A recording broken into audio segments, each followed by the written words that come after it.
दोस्तों, आज मैं आपके बीच में लेके आया हूँ अपने राजस्थान शिक्षक भर्ती के वे सभी प्रश्न जिन पर बताया जा रहा है कि इन पर रेट लगाई जानी चाहिए, इन पर रेट नहीं लगानी चाहिए और बहुत सारे प्रूफ उपलब्ध करवाए जा रहे हैं कि भाई ये इसका प्रूफ है, इस पर रेट लगाओ, ये लगाओ, वो लगाओ।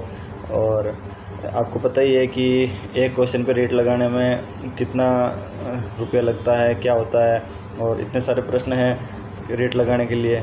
तो इन सभी को ध्यान रखते हुए मैं वो सभी प्रश्न आपके सामने लेकर आया हूँ जिस पर आपको रेट लगानी है या नहीं लगानी है, क्या करना है, कौन से प्रूफ सही है नहीं है, वो भी मैं थोड़ा बताऊँगा। लेकिन ये प्रश्न देखने के बाद उम्मीद है कि आप इतना तो सोच पाएंगे कि क्या इस प्रश्न पर रेट लगानी चाहिए, नहीं लगानी चाहिए, ये जो भी प्रूफ है ये सही है या नहीं है। कुल 20 से 21 प्रश्न ऐसे हैं जिन पर विद्यार्थियों में ये डाउट चल रहा है कि इन पर रेट लगानी चाहिए, नहीं लगानी चाहिए। तो पहले हम 5 ऐसे प्रश्नों की बात करेंगे जिस पर रेट लगाना मेरे हिसाब से उचित नहीं होगा, और आप चाहे तो आपकी इच्छा है आप लगा सकते हैं। अगर एक्सपर्ट है आपके पास कोई बता सकता है कि भाई हाँ ये प्रश्न सही होगा, ये प्रूफ सही है, तो आप लगा सकते हैं। फिर भी मेरी तरफ से मैं कुछ 5 या 6 प्रश्न ऐसे बताता हूँ पहले जिन पर आपको मेरे विचार से रेट नहीं लगानी चाहिए। इसमें पहला प्रश्न है किन्सियोलॉजी वाला। तो अब किन्सियोलॉजी पे सवाल है कि उसकी व्युत्पत्तिमूलक परिभाषा बतानी है। तो व्युत्पत्तिमूलक परिभाषा में किन्सियोलॉजी की शुरुआती परिभाषा जो आपको हर बुक में मिल जाएगी कि किन्सियोलॉजी गति विज्ञान है। तो मुझे नहीं लगता है कि बोर्ड इसमें कुछ चेंज करेगा, तो मेरे हिसाब से इसमें नहीं लगानी चाहिए। फिर भी कोई लगाना चाहे तो लगा सकता है। इसके अलावा बहुत सारे तो बोल रहे हैं कि स्टीमियन खेल वाला भी गलत है, तो उसमें ऐसा कुछ गलत नहीं है। आप जहाँ पढ़ोगे वहाँ मिल जाएगा। स्टीमियन खेलों में दौड़ना शामिल नहीं था, तो एक बार आप किसी एक बुक के भरोसे ना रहें और दूसरी बुक में भी देख लें, तो वो भी आपका डाउट हो जाएगा। इसके अलावा एक क्वेश्चन है जिसमें बोर्ड ने होल और पार्ट विधि माना है, तो प्रैक्टिकल के लिए। तो मेरे हिसाब से वो क्वेश्चन भी बोर्ड का सही रहेगा, क्योंकि प्रैक्टिकल में ही हम बहुत जगह पढ़ते हैं कि प्रैक्टिकल में हमें कैसे बताना चाहिए कि पहले तो संपूर्ण चीज़ को बताना चाहिए, फिर उसको अलग अलग पार्ट में करके बताना चाहिए। तो वो चीज़ है।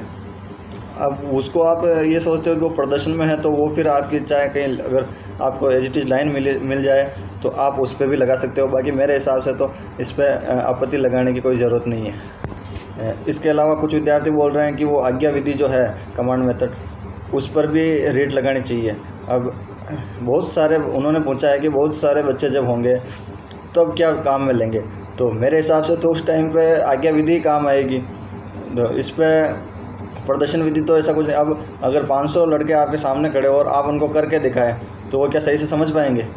तो जैसे अभी परेड वगैरह करते हैं तो इसमें भी कमांड दी जाती है, तो ज़्यादा लड़कों में तो आज्ञा विधि है, तो मेरे हिसाब से इस पर रेट लगाना भी ज़्यादा उचित नहीं रहेगा। और एक सवाल मुख्य सचिव वाला बता रहे हैं कि मुख्य सचिव वाला, उसमें मुख्य प्रवक्ता मुख्यमंत्री होता है, तो उसके लिए भी बता दूं कि उसका तो ये बुक है अपने लक्ष्मीकांत की सिविल सेवा के लिए, उसमें साफ साफ राज्य प्रशासन में लिखा हुआ है कि भाई मुख्य सचिव के सारे कार्य, उसमें साफ लाइन लिखी हुई है कि मुख्य सचिव राज्य सरकार के प्रवक्ता का कार्य भी करता है। तो इसमें भी इतना कुछ डाउट होना नहीं चाहिए।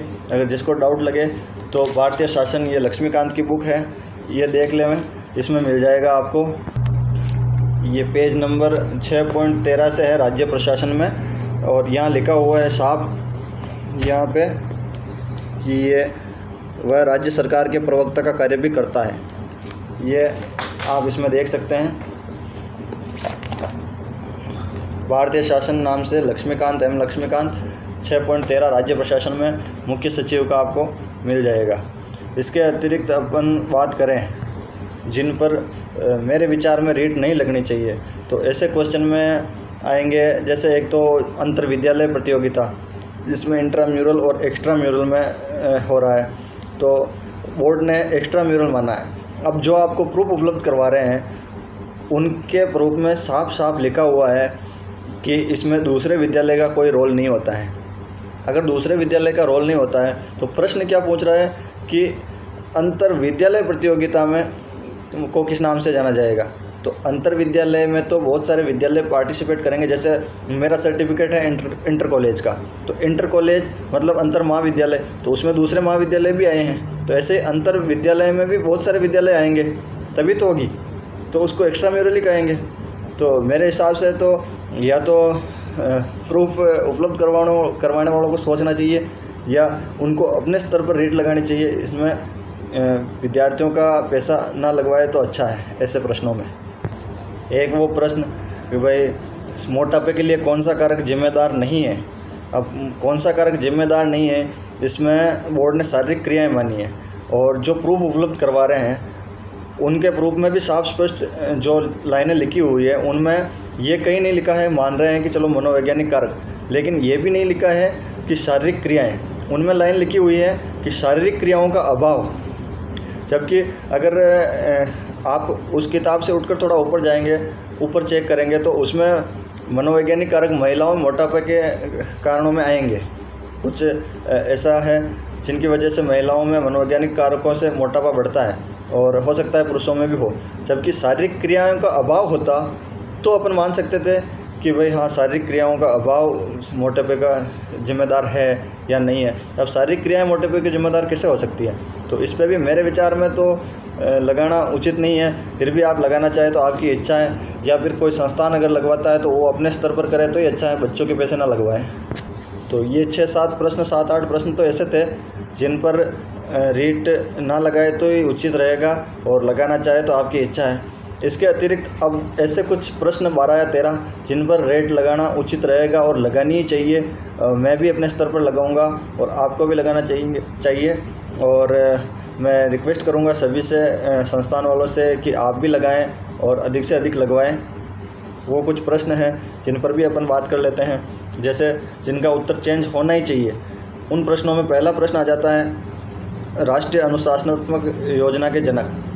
उसमें सभी बता रहे हैं और लगभग सबका सही है कि जेके भोसले होना चाहिए, जबकि बोर्ड ने कुछ और माना है।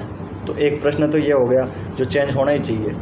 इसके अतिरिक्त जो चेंज होना ही चाहिए उसमें मानव शरीर में जल की मात्रा, तो बोर्ड ने 75 से 85 पता नहीं किस आधार पर माना है, बाकी 70% होती है, कहीं 69 होती है, कहीं 75 होती है, तो एवरेज 65 से 75 आएगी। इससे ज़्यादा तो जल कहीं देखा नहीं है, तो वो भी चेंज होना ही चाहिए। 2 प्रश्न तो ये हो गए। इसके अतिरिक्त राइस सरनोबत वाला प्रश्न, अब उसका शूटिंग बता रहे हैं और उन्होंने तीरंदाज मान रखा है, तो ये डिलीट होना ही चाहिए, ये डिलीट होने वाला है। बाकी पहले 2 थे वो चेंज होने चाहिए, और ये डिलीट होना चाहिए क्योंकि ऑप्शन ही नहीं है। इसके अलावा बात करें तो एक प्रश्न है किस प्रकार की अभिप्रेरणा का सीखने में अधिक प्रभाव है। अब सीखने में अधिक प्रभाव, अगर आंतरिक प्रेरणा नहीं होगी तो बोर्ड ने जो माना है उपलब्धि अभिप्रेरणा, वो कैसे होगा। अगर उपलब्धि से डायरेक्ट सब हो जाता तो आंतरिक प्रेरणा की ज़रूरत क्या थी। तो ये भी चेंज होना ही चाहिए। तो अभी तक अपने 4 क्वेश्चन की बात की है, 4 में से राइस सरनोबत वाला डिलीट होना चाहिए, बाकी 3 चेंज होने चाहिए। इसके अलावा एक क्वेश्चन का सबके चक्कर है शारीरिक शरीर का वो सामान्य तापमान। तो अब RBSC की किसी बुक में 98.4 दे रखा है और NCERT में 98.6 दे रखा है। तो अब अगर बोर्ड RBSC के हिसाब से जाते हैं तो 98.4 सही रहेगा, लेकिन NCERT को भी गलत नहीं मान सकते। तो इस पर रीड तो लगानी चाहिए। हो सकता है या तो उनको डिलीट करना पड़े दोनों के फेर में फंस कर, या कुछ भी हो सकता है। और इसके अलावा शतरंज के खेल वाला, उसमें चेंज होना चाहिए, या अगर बात करें तो वो डिलीट ही होना चाहिए, क्योंकि उसमें ऑप्शन ही नहीं है जो मेन ऑप्शन है। तो अगर ऐसा होना चाहिए, किसी किताब में लिखा हुआ है कि 600 ईस्वी में हुआ, किसी में बता रहे हैं कि 600 में फारसी आए तब हुआ, तो वो क्वेश्चन है वो भी या तो डिलीट होना चाहिए, या उसका जो अगर जो भी ऑथेंटिक में मिल रहा है वो होना चाहिए। इसके अलावा एक प्रश्न है शारीरिक शिक्षा के विद्यार्थियों को खेल मनोविज्ञान पढ़ाया जाता है क्योंकि। तो अब इसमें भी 2 ऑप्शन में कन्फ्यूजन है, उपलब्धि बढ़ाती है और अभिप्रेरित करती है। तो इस पर भी आप लगा सकते हैं। इसको मेरे पास इसका कोई ऑथेंटिक नहीं है और मैंने क्वेश्चन किया भी नहीं था, तो अगर आपके पास है तो इस पर लगा सकते हैं। इसके अलावा ओलंपिक खेलों में मशाल समारोह का आरंभ, तो अब इसमें केवल मशाल पूछ लेते तब 1928 था ही, लेकिन इसमें समारोह पूछ लिया है। अब समारोह जुड़ते ये सीधा सीधा कहीं मिल ही नहीं रहा है। तो इसमें भी रीड तो लगानी चाहिए। इसके अलावा वृद्धि और विकास के प्रबल मुख्य घटक में वातावरणीय माना है, तो अब वो शायद इस आधार पर मान सकते हैं कि वृद्धि वातावरण विकास का पार्ट है वृद्धि, और विकास का प्रबल मुख्य कारक वातावरणीय होता है, इसलिए वातावरण मान सकते हैं। पर दोनों को ऑप्शन में देकर उन्होंने गलती कर दी है, तो हो सकता है कि ये डिलीट करना पड़े उनको, तो इस पर भी आप रेट लगा सकते हो। इसके अलावा क्वेश्चन की बात करें तो स्ट्रेस फ्रैक्चर सामान्य होता है, तो अब ये तो आप सब जान ही रहे हैं और लिखा हुआ भी है, तो इस पर रेट लगानी चाहिए और बोर्ड को चाहिए कि ये उत्तर चेंज करें। और इसके अलावा शिविर एक सर्वोत्तम क्रिया है क्या विकसित करने के लिए, तो इसमें शायद ये हो सकता है कि भाई शिविर में जाते हैं, पार्टिसिपेट करते हैं तो व्यक्तित्व विकास होता है, इसलिए उन्होंने मानव व्यक्तित्व माना हो। बाकी प्रकृति से संपर्क भी इसका बैठता ही है, तो इस पर भी रेट लगानी चाहिए। इसके अलावा प्रश्न है कि अध्यापक शिक्षण का इंटर्नशिप कार्यक्रम क्या उपलब्ध कराता है, तो बोर्ड ने प्रायोगिक माना है। वो प्रायोगिक है, प्रैक्टिकल है, मान रहे हैं, लेकिन वो एक संपूर्ण विद्यालय परिवेश भी तो उपलब्ध करवा रहा है। वहाँ जाएंगे तो सब कुछ विद्यालय का देखने को मिलेगा, पढ़ाएंगे, पाठ्य योजना वगैरह सब होगा, तो संपूर्ण विद्यालय परिवेश नहीं मिलेगा क्या, तो इस पर भी रेट लगानी चाहिए। और इसके अलावा गुरुत्व निरंतर शक्ति की पूर्ति करता है, तो ये तो आप जान ही रहे हैं और इस पर तो लगाना ज़रूरी है। और एक क्वेश्चन और था कि मनोवैज्ञानिक रूप से सभी अधिगम प्रसारित होते हैं, तो बोर्ड ने संघर्ष माना है, तो हो सकता है बोर्ड का सही हो, इसका भी मेरे पास कोई ऑथेंटिक प्रमाण नहीं है। बाकी आंतरिक उपयोग मुझे ज़्यादा सही उत्तर लग रहा है, तो आप भी अगर आपके पास ऑथेंटिक हो तो इसमें भी लगा सकते हैं। तो ये कुछ प्रश्न थे जो मुझे लगता है कि लगाने चाहिए, और जो शुरू में बताए थे कुछ प्रश्न जो 4 या 5, उन पर मेरे विचार में तो रेट नहीं लगानी चाहिए। और बाकी जो भी आप संस्थान वालों से निवेदन है कि जो आप प्रूफ उपलब्ध करवा रहे हैं, तो ऐसे प्रश्न जिन पर आपको भी लगता है कि चांस नहीं है, तो ऐसे प्रश्नों पर आप अपने स्तर पर लगाएं, बच्चों के पैसे नहीं लगवाए तो ये अच्छा रहेगा। और बाकी क्वेश्चन 3 या 4 होते तो हम मान सकते थे, अब 15 से 20 क्वेश्चन ऐसे हो रहे हैं जिन पे विद्यार्थियों का डाउट है, तो मेरे हिसाब से तो ये मैंने बताया है, जो मैंने जहाँ मेरे को मिले हैं विभिन्न संस्थानों द्वारा जो प्रूफ उपलब्ध करवाए जा रहे हैं, उनकी PDF है, उनसे देख कर सबसे लिए हैं। फिर भी अगर आपको उचित लगे तो आप लगाइए। बाकी मेरा निवेदन तो ये था, और मैंने आपके समक्ष अपनी बात रखी है, और मेरे पास ये सारे क्वेश्चन भी हैं जो मैं आपके सामने उपलब्ध करवा रहा हूँ। और धन्यवाद। बाकी आपको कैसा लगा ये आप कमेंट में बताइएगा। Thank you.